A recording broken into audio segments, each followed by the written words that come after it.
Okay तो questions आने वाले हैं कि यार वीडियो क्यों नहीं आई, वीडियो क्यों नहीं। ओके हो जाता है कभी कभी, गलती से मिस्टेक 3 दिन से नहीं आई, इट्स ओके।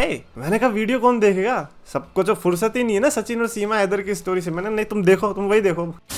तो क्या ऐसे हो मैं चैंपियंस ऑफ द वर्ल्ड, मैं हूं 3DX चेतन। आज हम रोमन रेंस की टॉप 10, वो भी फर्स्ट 10 सिंगल्स राइवलरीज की देखने वाले हैं, रैंकिंग्स। ये आर्टिकल मेरे को बड़ा पसंद है। हो सकता है कि इसमें हम एक भी स्किप ना करें और सारी ही राइवलरीज को रिव्यू करें। एंड जिसकी शुरुआत इन्होंने Roman Reigns versus the big show से करी है। तो one of the first 10 rivalries में से ये वाली राइवलरी जो कि सिंगल्स में आई बिग शो के अगेंस्ट। एंड बिग शो एक ऐसा बंदा है जो कि मेरे को ऐसा लगता है कि अगर चल गया तो भाई बहुत मेमोरेबल राइवलरी दे सकता है। जैसे कि बिग शो और शेमस की जो राइवलरी थी वो कैजुअल्स में भी बड़ी फेमस हो गई थी कि भाई कौन ज़्यादा तेज मार सकता है। तो मेरे को लगता है कि रोमन रेंस के साथ भी वो सेम सिनेरियो हो सकता था, बट मे बी टाइमिंग की इश्यू की वजह से। एंड क्योंकि उस टाइम पे लैकलस्टर राइवलरी थी। अथॉरिटी का बिग शो भाई नहीं भाई वो बेकार था। तो उस बिग शो के साथ राइवलरी करना, भले ही रोमन रेंस को लग रहा होगा कि ये कुछ फायदा देगा, लेकिन आई डोंट थिंक सो कि कुछ दिया। आई गेस एक्सट्रीम रूल्स में इनके बीच मैच देखने को मिला। नो वंडर वाई, मेरे को पहली बात तो इसके आगे पीछे का कुछ याद नहीं आ रहा है। नो वंडर वाई इसको इन्होंने नंबर 10 पर रखा, because this definitely deserve to be number 10। I don't remember shit from this match और इवन दिस राइवलरी। इतना पता है कि इनके बीच हुई थी, लेकिन क्या हुआ था क्या नहीं हुआ था नहीं पता भाई, भूल गया। उससे पता चलता है कितनी मेमोरेबल थी। अगली आती है Roman Reigns versus Seth Rollins की नंबर 9 पर, वो भी स्टार्टिंग वाली। याद है 2014 से 15। And I was very disappointed because I was expecting huge things like Ambrose and Rollins की हमने राइवलरी देखी। रोमन रेंस एंड एम्ब्रोस का भी मैच अल्टीमेटली हमने कभी तो देख ही लिया था, survivor series if I am not wrong, right. But What about Roman Reigns versus Seth Rollins? I understand कि हो रहा था, प्रोमोज वगैरह भी हुए थे, बट अल्टीमेटली इनके बीच मैच एज सच देखने को नहीं मिला बिकॉज ऑफ इंजरीज। कभी कुछ हो गया कभी कुछ हो गया। एंड जो बेसिकली मेन मोमेंट आया वो तब आया जब रेसलमेनिया 31 के अंदर कैश इन हुआ, लेकिन उसका भी मैच नहीं मिला बिकॉज फिर Seth Rollins and Brock Lesnar चलने लग गया। It was so weird and confusing for me कि यार Seth Rollins versus Roman Reigns, ये दो बंदे जिसके ऊपर अटैक हुआ है और जिसने अटैक किया है द शील्ड का जब ब्रेकअप हुआ था, उनके बीच अगर हमें बड़े मोमेंट्स नहीं मिल रहे देन व्हाट्स द पॉइंट। तो that is why people are saying कि यार 2023-24 के अंदर Roman Reigns versus Seth Rollins needs to have a proper rivalry, जो कि हमने Roman Reigns versus Seth Rollins की अभी देखी थी 2022। यस 2022 की स्टार्टिंग में। उसको थोड़ा और इलेबोरेट करते, अब वो तो सिर्फ एक मैच तक ही सीमित रह गई, तो इस बार अगर 2-3 मैच की अगर चले तो ज़्यादा बढ़िया रहेगा। अगला है Roman Reigns versus triple H number 8 पर। आई माइट डिसएग्री, वो डिपेंड करता है कि आगे कौन कौन सी राइवलरी आने वाली है, बट मैन एटलीस्ट जो रेसलमेनिया मेन इवेंट कर रहा है, और भले ही थोड़े लोग हेट कर, अमेरिकन ऑडियंस तो आपको पता ही है, थोड़े लोग हेट कर रहे थे कि अरे यार रोमन रेंस ऐसे कैसे टॉप स्टेटस पे पहुंच गया, but you have to give credit कि यार when it comes to the authority triple H was doing good, right. Roman Reigns को दिखा दिया था 1 वर्सेस ऑल वाली सिचुएशन में। And my god, Royal Rumble 2016 का मोमेंट, वो रोमन रेंस का फेस इतनी बुरी तरीके से, वो कौन सी टीम थी, लीग ऑफ नेशंस अटैक कर रही है रोमन रेंस को, लेकिन फिर भी बावजूद इसके रोमन रेंस आया रिंग के अंदर। एंड देन ट्रिपल एच का थीम बजता है। व्हाई? बिकॉज ट्रिपल एच को ऑलरेडी वो पीट चुके थे इफ आई रिमेंबर TLC के अंदर, जब रोमन रेंस ने आके अटैक किया था, और उसका बदला ट्रिपल एच ने रॉयल रंबल में आके WWE चैंपियनशिप जीत कर जो लिया। आहा, आई वुड से this rivalry was definitely interesting. Best थी या नहीं इसका मैं नहीं कह सकता, लेकिन इंटरेस्ट दिला दिया था। रेसलमेनिया 32 का मैच भी इनके बीच देखने को मिला, रोमन रेंस ने मैच जीता। And I don't know why people are complaining, भाई पड़ गई ना स्टेफनी मैकमैन को मूव उस रेसलमेनिया के अंदर, तो और क्या चाहिए आपको। अब मैं समझ सकता हूँ कि Roman versus triple H maybe you were not expecting as main event, you were saying कि अरे यार कुछ अच्छा हो सकता था, maybe Okada versus Omega, but नहीं यार। I think Roman Reigns versus triple H की राइवलरी वाज गुड।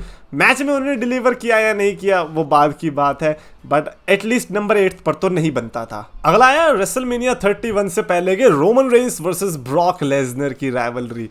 ओ भाई, जिसकी शुरुआत ही इनफेमस 2015 की रॉयल रंबल से हुई हो, उसका तो अंत कैसा हो सकता है। रॉयल रंबल 2015 वही वाली रॉयल रंबल थी, again one of those rumbles जिसमें डेनियल ब्रायन को जीतने देखना चाहते थे, बट देन फाइनली जब रोमन रेंस जीते, जिसको द रॉक भी नहीं रुकवा पाया कि ऑडियंस बू कर रही है। पहली बात तो फिलाडेल्फिया की क्राउड है, रॉन्ग डिसीजन। रोमन रेंस को जिताना नहीं, बल्कि उस क्राउड में करवाना रॉयल रंबल को। उस टाइम पे आपको आई थिंक इंडिया में करा देनी चाहिए थी, बट खैर इंडिया के नाम से तो ये लोग डरते हैं, वो बू ले लेंगे लेकिन इंडिया में नहीं कराएंगे WWE, that's their thing. But anyways Roman Reigns versus Brock Lesnar वहीं से शुरू हो चुका था, because Brock Lesnar of course we know कि यार WWE चैंपियन बनने वाले क्या है, ब्रॉक लेसनर चैंपियन ही तो था, है ना। उस टाइम पे ट्रिपल थ्रेट जो हुआ था Brock Lesnar versus Seth Rollins versus John Cena का, उसमें ब्रॉक लेसनर ने तो टाइटल रिटेन रखी थी। क्लियर पता चल गया था कि एक ऐसा मैच जो कि हम लोग, एक होता है ना अंदेशा हो जाता है that future the Rock and Austin are coming, कि हाँ ये ऐसे बंदे हैं जो कि मेन इवेंट्स कंटिन्यूस कर सकते हैं,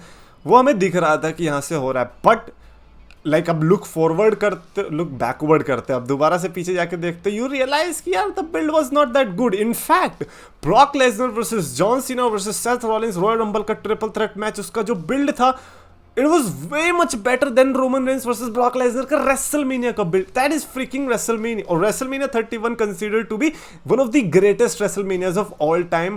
बट मैं ये भी नहीं कहूँगा कि मैच बेकार था। WrestleMania 35 तो पूरा कार्ड स्टैक्ड था, मैच भी डिलीवर कर दिए, बट जो एक बिल्ड होता है, अगर वो बिल्ड ही बेकार है तो फिर आगे चल के आप क्या याद रखोगे। वो तो सेथ रॉलिंस के कैश इन ने इस मैच को बचा लिया, अदरवाइज इस मैच में ऐसा कुछ स्पेशल था नहीं, क्योंकि क्राउड रोमन रेंस को एक्सेप्ट नहीं कर रही थी, और ब्रॉक लेसनर तो ठीक है भाई चैंपियन है तो हम क्या कर सकते हैं। तो वो बड़ा वियर्ड सिचुएशन थी। So thanks to Seth Rollins for giving us the heist of the century. But number 7 पर absolutely I would say Roman Reigns versus triple H शायद से मैं इसके ऊपर रखता, बिकॉज उसकी राइवलरी ज़्यादा बढ़िया थी।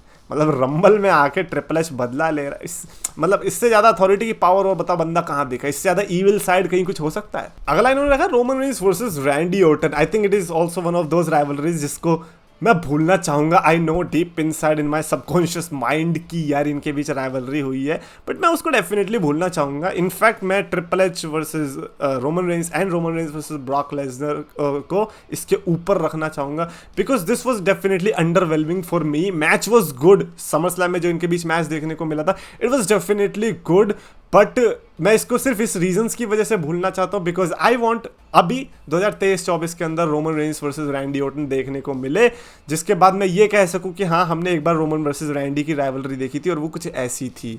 And I am not saying कि समर स्लैम 2014 में जो मैच हुआ था वो बेकार, ना it was definitely special. In fact जब इवोल्यूशन और द शील्ड का मैच चल रहा था उसमें भी हमने देखा था रोमन वर्सेस रैंडी के इनकाउंटर्स हुए थे, तो कहीं ना कहीं deep inside we wanted to C Roman versus triple H singles में, Roman Reigns versus Batista, Roman Reigns versus Randy Orton. तो अगर हमें पहले Roman Reigns versus Randy Orton देखने को मिल गया then what's the issue there, right? But again मैं as a rivalry standpoint से बात करना चाहूँगा, बिकॉज आई थिंक ये एक ही मैच देखने को मिला था, या तो ये और लंबा खींच सकता था, बट क्योंकि रोमन रेंस इस टाइम पर इस तरीके से भेजना था उनको रॉकेट करके, तो फिर वो ऐसे धीरे धीरे नहीं जा सकते थे। I understand their point of view, but now Roman Reigns versus Randy Orton needs to happen again. SummerSlam आ रही है, रैंडी ऑर्टन का रिटर्न कराओ, रोमन रेंस पे अटैक कराओ, बताओ और क्या चाहिए। लेकिन ये ब्लड लाइन से ही नहीं हट रहे हैं, and I am not complaining because blood line भी अच्छी चल रही है। एनीवेज इस वीडियो के लिए इतना ही, बिकॉज सरप्राइजिंगली वीडियो और लंबी होगी, बिकॉज अभी हमने नंबर 10 से लेकर नंबर 6 तक यानी कि लास्ट 5 राइवलरीज की बात कर ली है। अभी हम टॉप 5 राइवलरीज की बात करेंगे अगले पार्ट के अंदर। तब तक के लिए इस वीडियो को यहीं पर एंड करते हैं, बिकॉज अगर ये और लंबी हो गई देन फायदा नहीं है ना। ठीक है, अब और रिव्यू करते हैं कि जब टॉप 5 राइवलरीज है उसमें से नंबर 1 पर कौन सी रोमन रेंस की बेस्ट सिंगल्स राइवलरी रही उनके पहले 10 राइवलरीज के अंदर। It is going to be interesting, और मेरे को ऐसा क्यों फील आ रहा है कि जितनी भी राइवलरीज थी सबको इजीली सरपास कर दिया है रोमन रेंस के 2020 के बाद के कैरेक्टर ने। इस पर तो कोई डिनाई है ही नहीं। कमेंट्स में लिखकर बताना इन राइवलरीज में से आपकी फेवरेट मैच या मोमेंट कौन सा रहा, क्योंकि अगर आप मेरे से पूछोगे then I would say Roman Reigns versus triple H का वो रॉयल रंबल 2016 वाला moment. I mean, that was incredible. Not expecting that.